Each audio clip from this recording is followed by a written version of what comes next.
terdiri dari kelompok 1 yang beranggotakan Erik Harisubarka, Fahru Rozi, Fendi Ahmad Jenzari akan menjelaskan konsep belajar dan teori belajar. Kami akan memberikan penjelasan tentang bagaimana penerapan teori behavioristik, teori sosial kognitif, dan teori konstruktivisme di dalam kelas. Behaviorisme merupakan salah satu teori belajar di Indonesia. Aliran behavioristik yang lebih bersifat elementaristik memandang manusia sebagai organisme yang pasif yang dikuasai oleh stimulus yang ada di lingkungannya.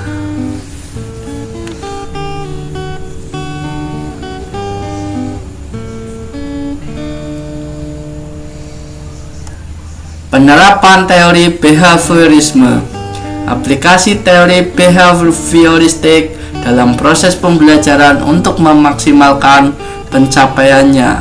Tujuan pembelajaran siswa menunjukkan tingkah laku atau kompetensi sebagaimana telah dirumuskan. Guru perlu menyiapkan 2 hal sebagai berikut. 1. Menganalisis kemampuan awal karakteristik siswa. 2. Merencanakan materi pembelajaran yang akan dibelajarkan idealnya.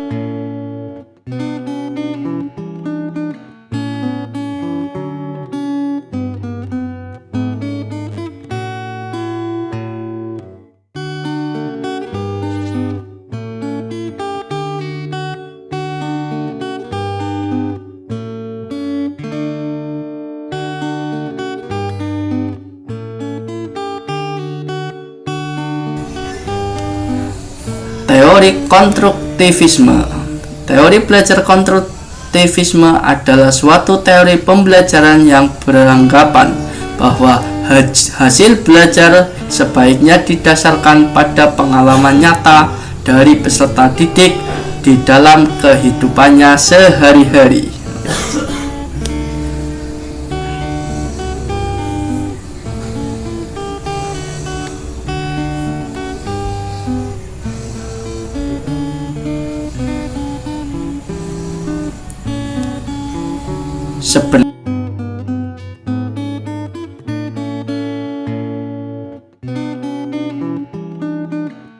Sebenarnya bisa saja pada guru sudah melaksanakan prinsip-prinsip penerapan teori konstruktivisme tanpa mereka menyadarinya. Beberapa contoh dari penerapan teori belajar konstruktivisme antara lain: seorang guru meminta siswa untuk membuat suatu karya tulis mengenai banjir yang kerap melanda daerah mereka. Sebelumnya, guru dan siswa sama-sama belajar mengenal air, daur air, kegunaan dan manfaat air bagi kehidupan. Guru termasuk juga bencana yang ditimbulkan terkait dengan air. Guru juga menyelenggarakan diskusi mengenai penyebab-penyebab banjir dan langkah-langkah umum yang bisa dilakukan untuk mencegahnya. Kemudian teori sosial kognitif. Seorang psikolog asal Swiss yaitu Jean Piaget mengembangkan teori kognitif, sehingga teori belajar kognitif disebut dengan teori belajar Piaget. Inti dari konsep teori ini adalah bagaimana munculnya dan diperolehnya skets mata ataupun skema atau rencana manusia dalam mempersepsikan lingkungannya dalam tahapan-tahapan perkembangan manusia atau saat seseorang mendapatkan cara baru dalam memaknai informasi secara mental.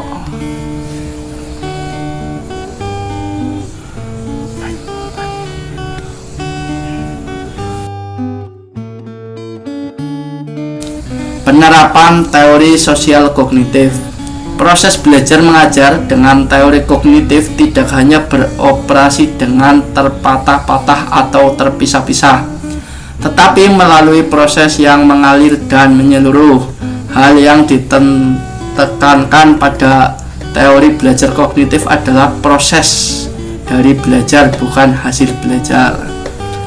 Beberapa hal yang perlu diperhatikan dalam menerapkan teori kognitif dalam proses belajar mengajar. 1. Pembuatan materi. Dan 2. Siswa bukanlah orang yang dewasa ataupun yang sudah mengerti dan mudah berpikir. Oleh karena itu, guru harus memberikan pengarahan sesuai dengan usia murid ataupun peserta didik. Setiap kegiatan pembelajaran harus memiliki makna. Agar keberhasilan murid tercapai, maka guru harus lebih pandai dan cermat. Berikan penjelasan model-model pembelajaran apa saja yang terbentuk berdasarkan prinsip konstruktivisme.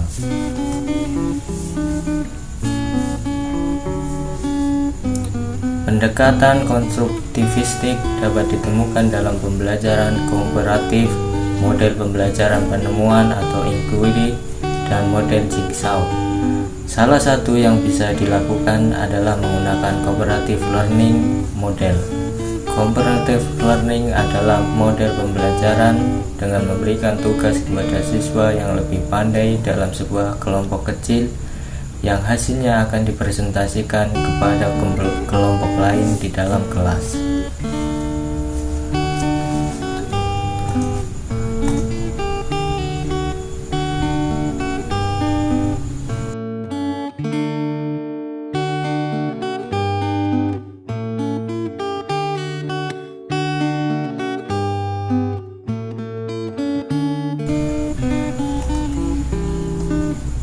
Selanjutnya, diskusikan dalam kelompok.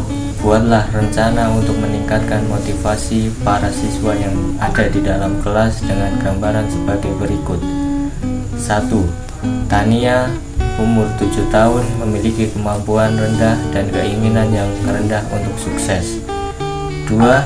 Samuel, umur 10 tahun, yang bekerja keras untuk menjaga harga dirinya pada tingkat tinggi tetapi memiliki rasa takut akan gagal yang kuat.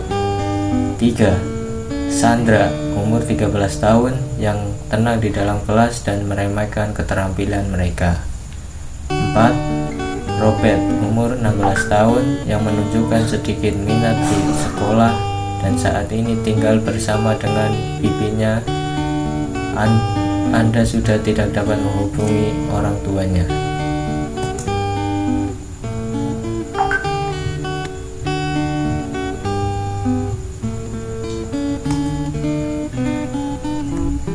Tania, umur 7 tahun, memiliki kemampuan rendah dan keinginan yang rendah untuk sukses.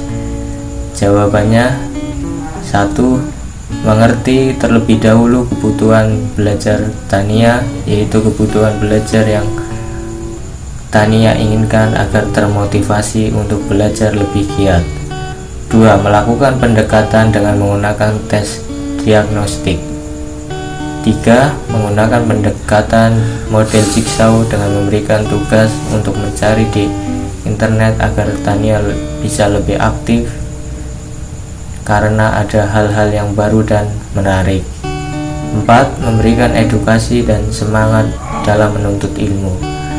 Terakhir, memaksimalkan fasilitas pembelajaran.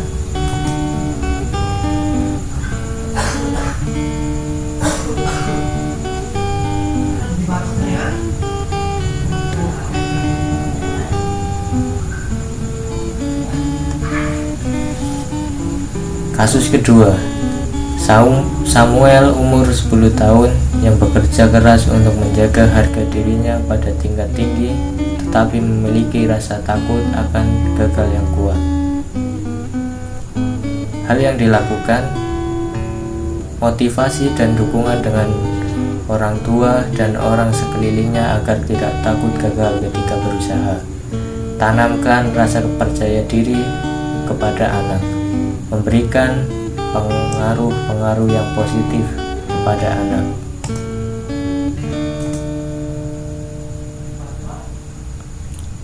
Kasus ketiga, Sandra umur 13 tahun yang tenang di dalam kelas dan meremehkan keterampilan mereka. Hal yang dilakukan yaitu dengan menumbuhkan model pembelajaran cooperative learning, yaitu dengan kerja kelompok, menumbuhkan rasa saling menghargai satu sama lain, sering berdiskusi dengan sesama teman, dan memperluas pengetahuan seakan-akan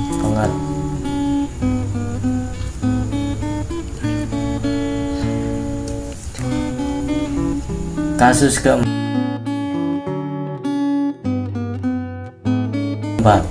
Robert umur 16 tahun yang mana menunjukkan sedikit minat di sekolah dan saat ini tinggal bersama dengan bibinya.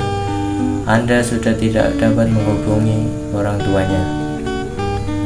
Hal yang dilakukan menurut kami, memang peran keluarga bagi pendidikan itu sangat penting. Di samping memberikan nasihat, kita sebagai guru harus memotivasi Robert. Selain itu, guru juga memberikan pengertian bahwa bibi Robert saat ini telah menjadi orang tua Robert. Bagaimanapun harus memberikan dorongan dan dukungan kepada Robert agar Robert lebih semangat dalam belajar.